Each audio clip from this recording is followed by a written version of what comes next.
അതിനെ നമസ്കാരം. നമ്മളൊക്കെ ഒരുപാട് ആഗ്രഹിച്ചു. കാരണം എന്ന് വെച്ചാൽ എങ്ങനെയെങ്കിലും എന്തെങ്കിലും ആവണം അല്ലേ? സിനിമ മാത്രമല്ല, പക്ഷെ അവസരങ്ങൾ കിട്ടിയില്ലടാ. അതൊന്നും ആരോടും പറഞ്ഞിട്ട് കാര്യമില്ല. കാരണം എന്ന് വെച്ച് കഴിഞ്ഞാൽ ഒരു എന്താ പറയാ, സോഷ്യൽ മീഡിയയിൽ ഒരു നിമിത്തം പോലെ വന്ന് ചാടി ഇല്ല മാനെ അല്ലേ? നല്ല അവസരങ്ങൾ തീർച്ചയായിട്ടും കിട്ടിയെങ്കിൽ, കാരണം എല്ലാവരും പറയണ്ട നല്ല അവസരം കിട്ടും, നല്ല അവസരം കിട്ടി. എവിടെ നല്ല അവസരം കിട്ടും? നല്ല അവസരം കിട്ടിയിട്ടുണ്ടെങ്കിൽ അത് തീർച്ചയായിട്ടും പിന്നീട് അവസരങ്ങൾ വരുന്നില്ലോ.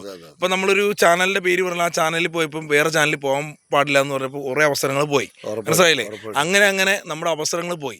പിന്നെ ഇപ്പൊ സോഷ്യൽ മീഡിയയിൽ വന്നപ്പോൾ ഇല്ലാന്ന് പറയുന്നില്ല, കുറച്ച് അവസരങ്ങൾ കിട്ടിയത്. പിന്നെ ദൈവാനുഗ്രഹം കൊണ്ട് പോയി. അപ്പൊ നെഗറ്റീവും പോസിറ്റീവും എല്ലാം ഉണ്ടാവും ഇതിനകത്ത്. ഇല്ല, പിടിച്ച് മുന്നോട്ട്. അപ്പൊ നല്ല അവസരങ്ങൾ തീർച്ചയായിട്ടും വരുവാണെങ്കിൽ എന്തായാലും അഭിലാഷിനെയും ആയിൻമാറ്റുടെയും രണ്ടുപേരെയും ലോകം മൊത്തം അറിയപ്പെട്ടു എന്ന് പറയുന്നത് വലിയൊരു കാര്യം തന്നെ. അപ്പൊ എന്തായാലും മുന്നോട്ട് പോവുകയാണ്. അപ്പൊ നല്ലത് വന്ന് എല്ലാവരും സപ്പോർട്ട് വേണം. തീർച്ചയായിട്ടും നല്ല നമുക്ക് വേണ്ടത് നിങ്ങളുടെ തെറിയും കാര്യങ്ങളൊന്നുമല്ല, നല്ല സപ്പോർട്ട്, നല്ല കണ്ടന്റുകൾ നമുക്ക് ചെയ്യാം. ഇപ്പൊ എന്തായാലും നല്ല കണ്ടന്റുകൾ ഞാനും ഉണ്ടാവും.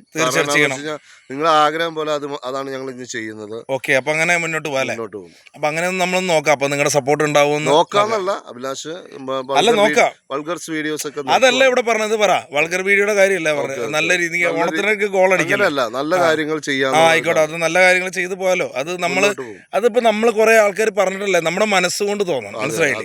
നമ്മുടെ മനസ്സിൽ തോന്നിയിട്ട കാര്യമുള്ളൂ. അപ്പൊ എന്തായാലും അത് കുറച്ചു. ഇനിയിപ്പോ മുന്നോട്ട് നല്ല വീഡിയോസ് ആയിട്ട് പോകാന്നുള്ള തീരുമാനമാണ്. അപ്പൊ അത് കണ്ടിട്ട് ജനങ്ങൾ എങ്ങനെയാണ് സപ്പോർട്ട് ചെയ്യില്ല എന്നുള്ളത് നമുക്ക് നോക്കാം. Thank you.